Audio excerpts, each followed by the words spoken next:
Assalamualaikum warahmatullahi wabarakatuh. Perkenalkan nama saya Muhammad Aziz Bimantara. Izin untuk melakukan penyampaian jawaban OTS Thomas Bisnis dengan dosen pengampu Ibu Vesa. Pada soal OTS tersebut diharapkan ada kasus yang pertama mengenai kasus UD Bahari yang diharapkan dengan 3 opsi infrastruktur. Ada opsi A, opsi B, dan opsi C dengan biaya bulanannya masing-masing dan karakteristik masing-masing. Dalam kasus tersebut diberikan pertanyaan mengenai mengapa biaya hosting yang termurah opsi A belum tentu menghasilkan cost benefit terbaik bagi UD Bahari. Menurut jawaban saya, memilih opsi A demi mengejar biaya eksplisit yang murah justru memicu biaya implisit yang fatal bagi produk ikan beku.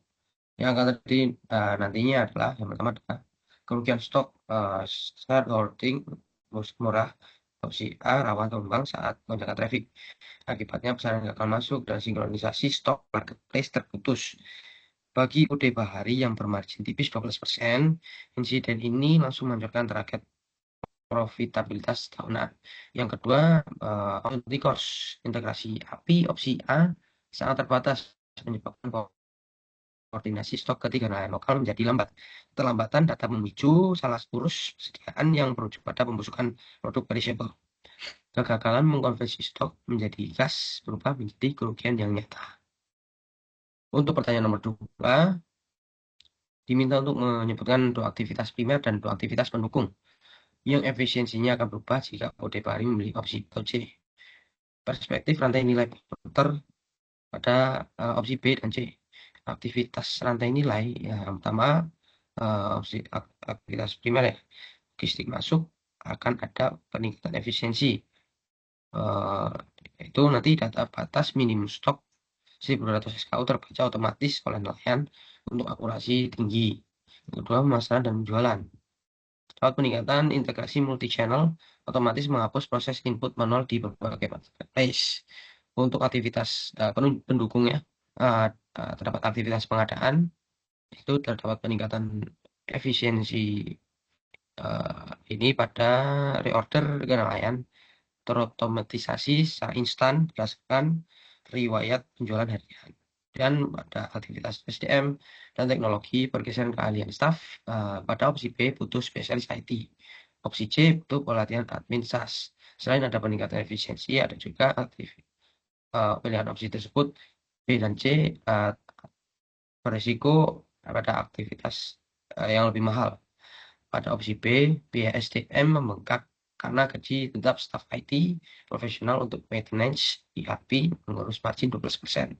Jika opsi C, biaya infrastruktur langganan tetap akan menaikkan batas titik kipas BLP bulanan. Untuk pertanyaan ketiga, diminta untuk menyebutkan kelemahan asumsi CIT dan dampak keuangan. Penerapan CIT pada UMKM perikanan tidak realistis karena mengabaikan 3 faktor. Yang pertama ada ketidakpastian pasokan. Hasil tangkapan nelayan lokal sangat bergantung pada alam, bukan presisi mesin pabrik. CIT mengasumsikan pasokan stabil yang mustahil dipenuhi di sektor kelautan. Yang kedua ada ketiadaan standarisasi. Hasil laut harian itu bervariasi ukuran dan kualitas. Sangat sulit untuk distandarisasi instan guna memenuhi kebutuhan presisi 1.200 SKU di gudang penyimpanan. Yang ketiga ada kendala logistik cold chain. Nelayan tradisional pada umumnya belum memiliki rantai pendingin yang memadai untuk menjamin lead time pengiriman yang instan tanpa merusak produk. Untuk pertanyaan nomor 4 mengenai rekomendasi infrastruktur dan batasan kondisi. Atas pertanyaan tersebut, menurut saya memilih opsi C sangat tepat karena opsi B tidak efisien. Dilihat dari karena gaji staf IT profesional akan memakan 15% sampai dengan 25% dari jatah laba kotor yang sangat terbatas. Opsi C di sini menjamin stabilitas tanpa beban maintenance teknis. Bisa dilihat dengan margin laba yang tipis sekitar 12%, omset 180 juta per bulan, dan estimasi laba kotor tersebut 21,6 juta. Bagaimana opsi C akan menjadi salah apabila dia itu nanti over budget, dapat koneksi yang buruk, dan kustomisasi yang rumit. Lanjut ke kasus nomor 2, PT Lentera Niaga yang bergerak di bidang e-commerce fashion menengah.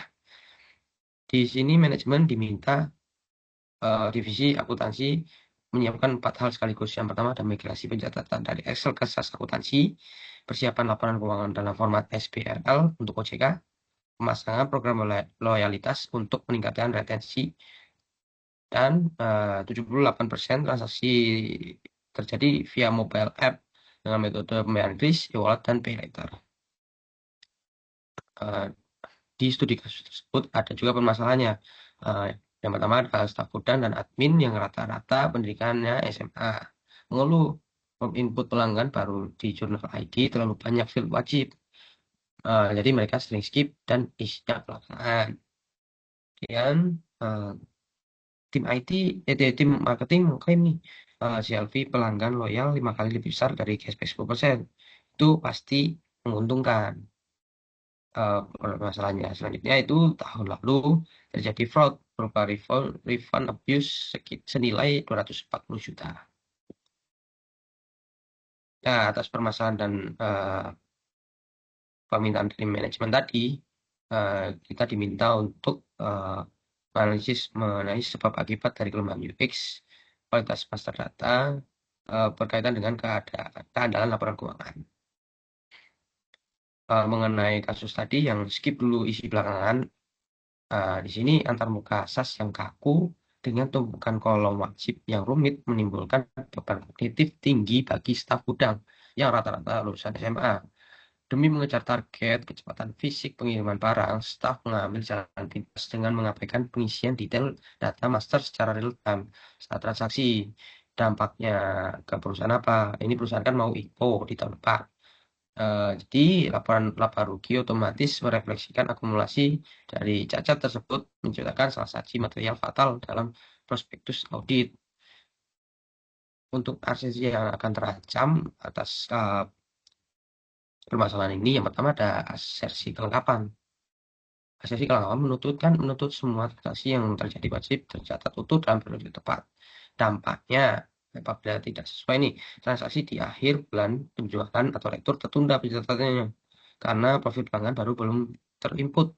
Akibatnya saldo pendapatan piutang dan persediaan akhir tersisa lebih rendah dari seharusnya. Yang kedua mengenai asersi akurasi. Itu memastikan angka dan detail transaksi dicatat secara benar dan presisi. Dampaknya apabila tidak sesuai, proses input susulan massal di kemudian hari sangat rentan human error yang dapat memicu kesalahan input. Untuk pertanyaan nomor 2, di sini mengapa SPRL tidak akan menyelesaikan masalah transparansi, bahkan berpotensi memperparah misleading information ke publik investor. Istilah garbage in dan garbage out. SPRL adalah standarisasi digital laporan keuangan, bukan instrumen pembersih data hulu. Jika input awal transaksi operasional harian sudah salah, SPRL akan melabeli data tersebut dan dapat mempercepat penyebaran ke regulator. Kekacauan data menyebabkan kesalahan pemetaan pada kamus akun standar. Sebagai contoh, pendapatan usaha dapat dipetakan secara keliru sebagai pendapatan dan lain-lain. Ini menimbulkan kebingungan investor. Investor menyaring data SPRL otomatis. Rasio penting seperti perputaran persediaan menjadi tidak akurat. Untuk pertanyaan nomor 3, diminta untuk menyebutkan 3 logika dari sudut pandang akuntan. Yang pertama adalah pelanggaran prinsip perandingan. Tim marketing membandingkan biaya real saat ini dengan prediksi pendapatan masa depan atau CLV yang belum tentu terwujud. Mengakui biaya pasti demi mengejar bayangan pendapatan melanggar prinsip penandingan akuntansi dasar. Yang kedua, jasad asumsi tingkat retensi. Berasumsi cashback otomatis melahirkan loyalitas jangka panjang, padahal tidak. Industri e-commerce fashion memiliki biaya beralih yang sangat rendah. Konsumen berpotensi pindah ke pesaing pasca mendapatkan cashback pertama, membuat CLV-nya anjlok. Yang ketiga, ilusi laba versus likuiditas. Laba tercatat secara aktual terlihat positif, namun cashback langsung memangkas arus masuk kas harian. Terlebih 78% transaksi melalui kris atau pay later butuh waktu pencairan. Hal ini memacu krisis likuiditas ekstrim menjelang persiapan IPO di tahun depan. Untuk pertanyaan nomor 4, diminta untuk menyebutkan pengendalian internal e-commerce dengan tipe kontrol ada private control, mekanisme pengendaliannya dengan tombol ajukan refund otomatis terkunci hingga kurir pihak ketiga mengubah status pesanan menjadi pesanan diterima atau kirim. Risiko residual dan dampak polusi eksternal konsumen nakal bekerjasama dengan kurir lapangan untuk memasukkan kondisi fisik barang di sistem logistik. Untuk tipe kontrol selanjutnya, detektif kontrol. Model backhand mendeteksi parameter tidak wajar. Alarm menyala jika ada kesamaan device ID, IP, atau alamat dengan refund eh, lebih dari 2 kali sebulan. Untuk resikonya, evasion teknis. Pelaku menggunakan emulator perangkat virtual dan IP dinamis untuk melabuhi parameter deteksi sistem. Kemudian tipe kontrol selanjutnya corrective control. Mekanisme pengendaliannya itu setelah kecurangan terkonfirmasi, sistem memblokir akun, masukkan data ke daftar hitam, membatalkan poin loyalitas, dan menahan dana di payment gateway. Resiko residual dan dampak pada false positive, yaitu pemblokiran salah sasaran pada pelanggan jujur yang sering meretur barang karena salah ukuran, memicu masal pra-IPO. Dan pertanyaan terakhir mengenai urutan prioritas agenda pra-IPO. Yang pertama, ada perbaikan UI atau UX. Mengapa ini dijadikan didahulukan? Berdasarkan fondasi data, memperbaiki alur input data SAS demi menghentikan masuknya data cacat dari hulu sebelum diaudit. Yang kedua, kontrol refund. Pembersihan kas menutup celah kebocoran 240 juta pada aplikasi untuk mengamankan kas murni hasil transaksi valid. Yang ketiga, format SPRL, kepatuhan regulasi. Digital tagging dokumen keuangan OJK baru boleh dilakukan setelah data hulu bersih dan valid. Dan yang urutan prioritas yang terakhir yaitu loyalitas pasar, ekspansi komersial, program cashback dijalankan terakhir ketika sistem kas sudah handal, aman, dan patuh regulasi IPO. Baik, sekian presentasi dari saya. Mohon maaf apabila ada kesalahan kata. Assalamualaikum warahmatullahi wabarakatuh. Terima kasih.